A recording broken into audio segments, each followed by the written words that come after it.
Ezeket a gyerekeknek, unokáknak is mutatom, szomszédoknak demóként működik. A jó példával járni elől, úgy érzem, ez sem felesleg. Előző helyen is jól éreztem magam.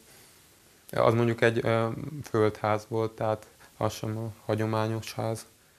Mi itt az irodában télen 22 fokot tartunk, és most úgy érezzük, hogy már a kollégák is ezzel megbékéltek.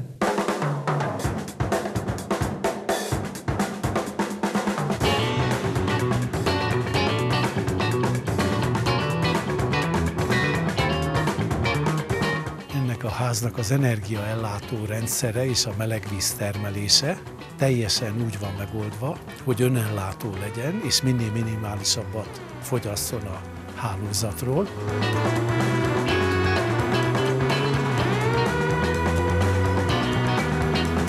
Két hónapi villanyszámla nem éri el a 2000 forintot se éves szinten, általányban fizetünk.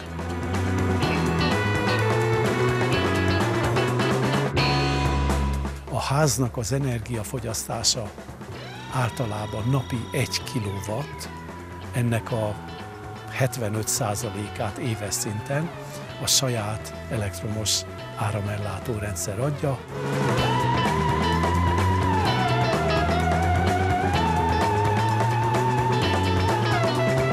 Pluszköltségként nem kerül többe, mint egy legolcsóbb magyar autó, tehát 3 milliónál kevesebbe került az egész rendszer.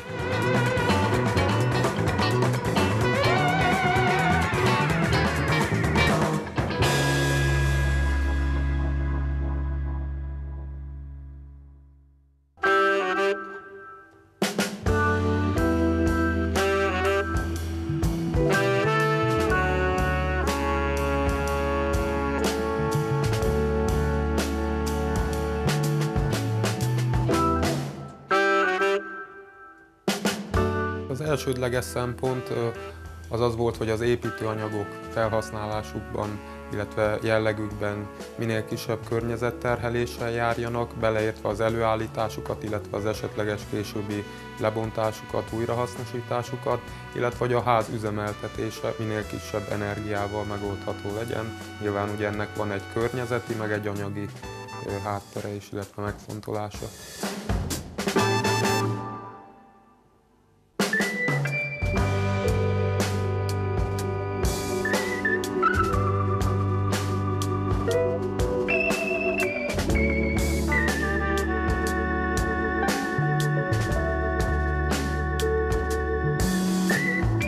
Egy hagyományos, vagy inkább azt mondanám, hogy egy modern épülettől abban különbözik, hogy anyagaiban visszanyúlik a régi anyagokhoz, amit már jól beváltak, gondolok itt a vályogra, a szalmabálára.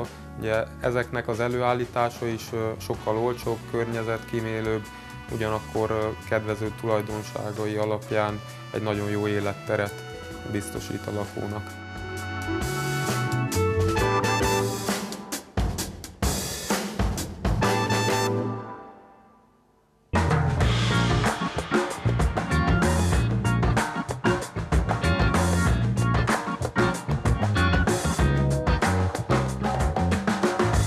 Az a fontos egy ilyen jellegű felújításnál, illetve egy új építésű háznál is, hogy az épület szerkezete megfelelő legyen, jó hőszigetelésű legyen a ház, jó minőségű nyilázzárok kerüljenek bele.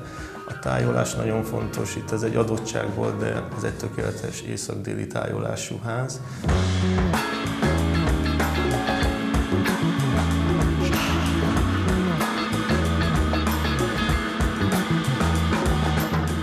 Februári hónapban, amikor a leghidegebb volt idén télen, akkor nettó 12 000 forint volt a 200 négyzetméteres háznak a fűtés, illetve a meleg víz készítésének a számlája. Úgy gondolom, hogy egy elég kedvező érték, illetve tavaszi-nyári hónapokban volt olyan, amikor 0 forint volt a háznak a számlája.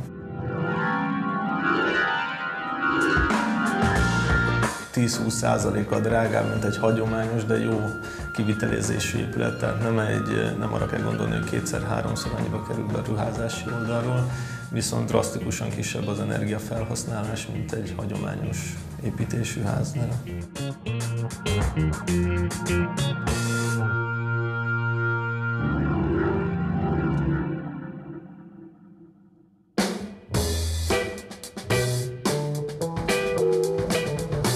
fontos dolog Magyarország tekintetében, hogy mi energiafüggők vagyunk más országoktól, és ezzel ez jelentősen csökken, hogyha az épületállomány felújul, megújul, és csökken az energiafelhasználása. Ha a környezetünkre gondolunk, hogy milyen változásokat élhetünk meg napjainkban, és esetleg közünk van ehhez, ugye, és ott akkor megszólal az embernek a lelkiismerete, akkor mindenképpen ajánlom. De egyébként, ha nem mi idéztük elő, akkor is elszenvedői vagyunk, tehát alkalmazkodni mindenképp kell hozzá. Ez a mostani fogyasztó világ, hogy mindenből minél többet, hisz a reklám ezt sugározza, ez nem vihető a világ végéig. Ez felnőtt fejjel, én nagyon jól látom.